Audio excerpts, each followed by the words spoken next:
Hello friends, வணக்கம். Welcome back to my channel. இன்னைக்கு நீங்கள் பார்க்க போகிறது ஒரு க்ரீமியான டெலிஷியஸான வெண்பொங்கல் ரெசிபிங்க. இந்த வெண்பொங்கல் ரெசிபியோட ஹைலைட்டே என்ன அப்படின்னு பார்த்தீங்கன்னா, நான் இதில் ஒரு ட்ராப் நெய் கூட சேர்க்காம இதை செய்ய போகிறேன்.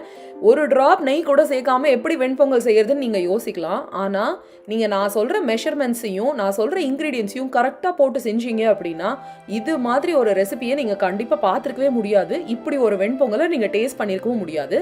இன்னைக்கு நான் இந்த வெண்பொங்கலை இன்ஸ்டன்ட் பாட்டில் செய்ய போகிறேன்.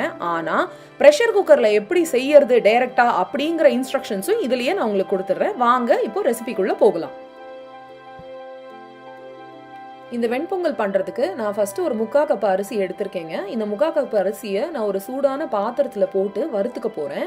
இதை நான் வறுத்துக்கிறதுக்கு மெயின் ரீசன் என்ன அப்படின்னு பார்த்தீங்கன்னா, இந்த வெண்பொங்கல் வந்து யூஸ்வலாக நீங்கள் அரிசியை வறுக்காமல், அரிசியும் பருப்பையும் வறுக்காமல் பண்ணீங்க அப்படின்னா ஒரு மாதிரி களி மாதிரி ஆகிறதுக்கு சான்சஸ் ஜாஸ்தி இருக்குது. அதை அவாய்ட் பண்ணுறதுக்காக தான் நம்ம இந்த அரிசியை வறுத்துக்கிறோம்.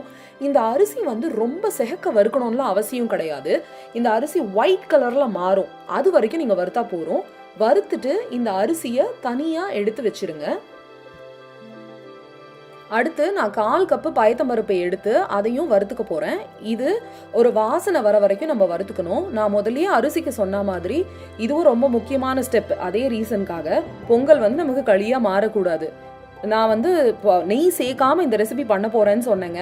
யூஸ்வலாக பொங்கலுக்கு வந்து நெய் சேர்க்கறதே அந்த பொங்கலோட ஃப்ளேவர் மட்டும் இல்லாமல் அந்த பொங்கல் வந்து ஒரு ஃப்ளோயி கன்சிஸ்டன்சியில் அது கொண்டு வரதுக்காக தான் நம்ம நெய் சேர்ப்போம். ஸோ நமக்கு வந்து இப்போ நெய் சேர்க்காம பண்ண போகிறதுனால அது அந்த ஃப்ளோயி கன்சிஸ்டன்சியில் வரணும் அப்படிங்கிறதுக்காக இது ரொம்ப முக்கியமான ஸ்டெப்பு. இப்போது இந்த வறுத்த பயத்தம்பருப்பை நான் வந்து இந்த அரிசியோடையே சேர்த்துட்டேன். இந்த அரிசியும் பயத்தம்பருப்பையும் நல்லா ஆற விட்டுட்டு அதுக்கப்புறமா நீங்கள் களைஞ்சி எடுத்துருங்க. நீங்கள் இன்ஸ்டன்ட் பாட்டில் பண்ணுறதா இருந்தாலும் சரி, ப்ரெஷர் குக்கரில் பண்ணுறதா இருந்தாலும் சரி, இந்த ஸ்டெப்பு வந்து சேம் தான். இப்போது நான் அந்த வறுத்து ஆற வச்ச அரிசியும் பருப்பையும் நல்லா களைஞ்சி எடுத்துட்டேன். இதை நான் வந்து இப்போ இன்ஸ்டன்ட் பாட்டில் சேர்த்துக்கிறேன். இது சேர்த்ததுக்கப்புறம் இதோட நான் வந்து 1/2 கப்பு பால் சேர்த்துக்கிறேங்க. ரொம்ப ரொம்ப முக்கியமான இன்க்ரீடியன்ட், தயவு செஞ்சு இதை மட்டும் மிஸ் பண்ணிடாதீங்க. அடுத்து 4 கப்பு இதோட தண்ணி சேர்த்துக்கிறேன். நான் முதல்லையே சொன்னேன் இதில் நான் நெய் சேர்க்கவே போகிறதில்ல அப்படின்னு சொல்லிட்டு.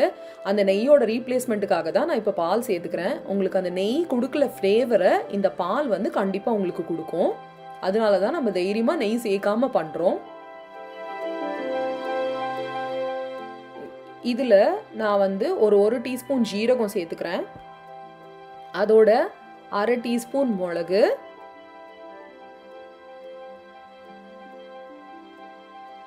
பொடியாக நறுக்கின இஞ்சி, இதெல்லாம் சேர்த்துடலாம்.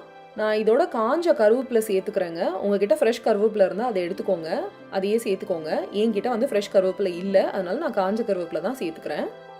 இது எல்லாத்தையும் சேர்த்துட்டு நல்லா கலந்து விட்டுடுங்க. இதை மூடி போட்டு வைக்கிறதுக்கு முன்னாடி நீங்கள் ப்ரெஷர் குக்கரில் குக் பண்ணுறதா இருந்தாலும் இதே இன்க்ரீடியன்ஸ் தான், இதே ப்ரொசீஜர் தான். நான் சொன்ன மாதிரி டைரெக்டாக நீங்கள் ப்ரெஷர் குக்கரில் போட்டு ஒரு மீடியம் ஃப்ளேமில் 4 விசில் விட்டு எடுத்துட்டிங்கன்னா உங்களுக்கு கரெக்டாக வெண்பொங்கல் ரெடியாகி வந்துடும். இப்போ நான் இங்கே இன்ஸ்டன்ட் பாட்டில் மூடி போட்டு வச்சுட்டேன். இந்த மூடி போட்டு சீலிங் பொசிஷனில் மாற்றினதுக்கப்புறம் நான் வந்து ஹை ப்ரெஷரில் 8 மினிட்ஸ் குக் பண்ணுறேங்க. குக் பண்ணதுக்கப்புறம் நான் நேச்சுரல் ப்ரெஷர் ரிலீஸ் விட்டு தான் ஓப்பன் பண்ண போகிறேன். நேச்சுரலாக ப்ரெஷர் ரிலீஸ் பண்ண விட்டுட்டேங்க. இப்போ பாருங்கள், நான் திறந்து காட்டுறேன் எப்படி வெண்பொங்கல் வந்திருக்குன்னு பார்க்கலாம். நீங்கள் பாருங்கள், நல்லா உங்களுக்கு வந்து குக்காகி வந்துடுச்சு. இதை நான் இப்போ நல்லா கலர ஆரம்பித்த உடனேயுமே உங்களுக்கு தெரியும் எவ்வளோ சாஃப்டாக க்ரீமியாக வந்திருக்கு பாருங்கள்.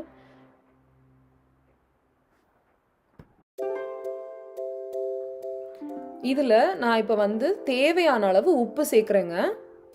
நீங்கள் ப்ரெஷர் குக்கரில் பண்ணுறதா இருந்தாலும் அந்த ப்ரெஷர் வந்து நேச்சுரலாக ரிலீஸ் ஆனதுக்கப்புறமா நீங்கள் ஓப்பன் பண்ணி இதே மாதிரி சால்ட்டு சேர்த்துக்கோங்க. தேவையான அளவு உப்பு சேர்த்த அப்புறம் நல்லா கலந்து விட்டுடுங்க.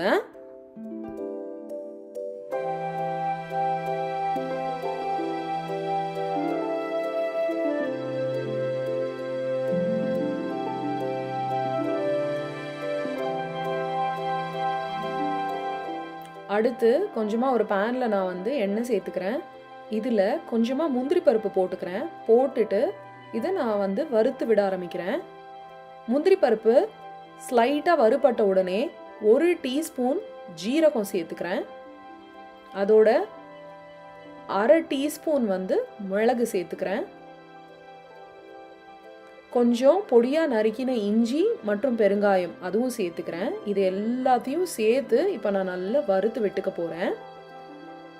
இந்த வறுத்த முந்திரி பருப்பு, மிளகு, ஜீரகம், பெருங்காயம் இது எல்லாத்தையுமே நான் வந்து பொங்கலோடு சேர்த்து மிக்ஸ் பண்ணிக்க போகிறேன். மிக்ஸ் பண்ணியாச்சுன்னா நமக்கு சுவையான க்ரீமியான டெலிஷியஸான வெண்பொங்கல் ரெடிங்க. நீங்கள் பார்த்துருப்பீங்க, நான் 1 டீஸ்பூன் கூட நெய் இதில் சேர்க்கவே இல்லை சொன்ன மாதிரி.